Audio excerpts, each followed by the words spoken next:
So you hear someone say, I just bought a property, it was a smoking deal. How do you know what is a good deal? What do they use to determine yes or no? I have a simple and straightforward way I do it. I'm going to show you how to do it in just a few minutes.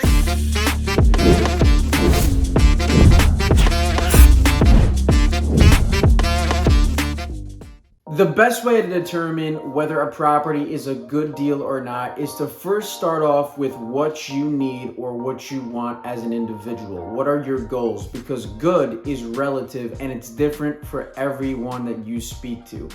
I'm going to show you how I do it and what I consider a good deal, so that way you can get an idea.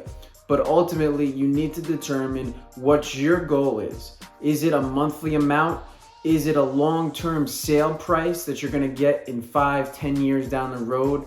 What is it that you need and what is it that you want? Then we can work on what a good deal is. But let's dive into what my criteria is. There's 4 things that I need to know the property has to consider it a good deal. These are the 4 criteria for a good deal. Minimum $500 a month in cash flow, minimum 15% equity position at purchase, the potential to improve the property so I can increase the value relatively easy, and a minimum return on investment of 25% per year. Let's go through what each of these mean and how to determine them. So the first thing I look at is the cash flow. What does the property bring in rent? Let's say it's $3,000.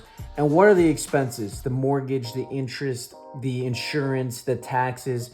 Let's say that's $2,500. We take the income, we subtract the expenses, and we get our monthly cash flow. In this scenario, it would be $500 a month. So that means that meets my first criteria for cash flow. The next criteria for me is equity of 15%. So our purchase price we have, let's say it's $300,000. We bought it for that much. The loan we're gonna say is $240,000. Okay, so that leaves us with a $60,000 equity position. This would be equivalent to putting 20% down on a property where we buy it at $300,000, okay? Now to determine the percent of equity, we take the $60,000 difference here between the purchase price and loan divided by the purchase price. That gives us 0.20. To get a percent, multiply it by 100. That gives us 20% equity. What was my minimum? 15%. So I had more than my minimum, which is good. So far, we got good cash flow and good equity. The third thing I looked at is, can I increase the value? If I buy it for $300,000, can I remodel the bathroom and kitchen? Maybe I can add another bedroom. And that would then bring my new value or sale price to $350,000. If I bought it at a discount already, remember 15% equity position, I'm then increasing the value, and now I even have more ownership or equity in the home. The last thing I look at is the total return on investment. We're gonna start first with what we put into the property. This includes the down payment, the closing costs, and the rehab. $80,000 cash in. What now do we get out of the property? Our yearly cash flow or income is $6,000 a year. That's $500 a month in cash flow times 12 months. So we take the money that we get in, that we produce in income every year, divided by the money that we put out, or our expenses, $80,000. That gives us 0.075 multiplied by 100 to get a percent, 7.5% cash on cash. That's one part of it. Now we also need to consider the average appreciation, which is another 5%. This is the rate that home values go up every single year. Then we also have debt pay down. Remember, part of your mortgage is principal, and this principal is being paid down every single month by your tenants. So that equals another about 5% return every single year. To get the total ROI, we're gonna take our 7.5% cash on cash, add 5% for average appreciation every year, and another 5% for debt pay down to get a total of 17.5.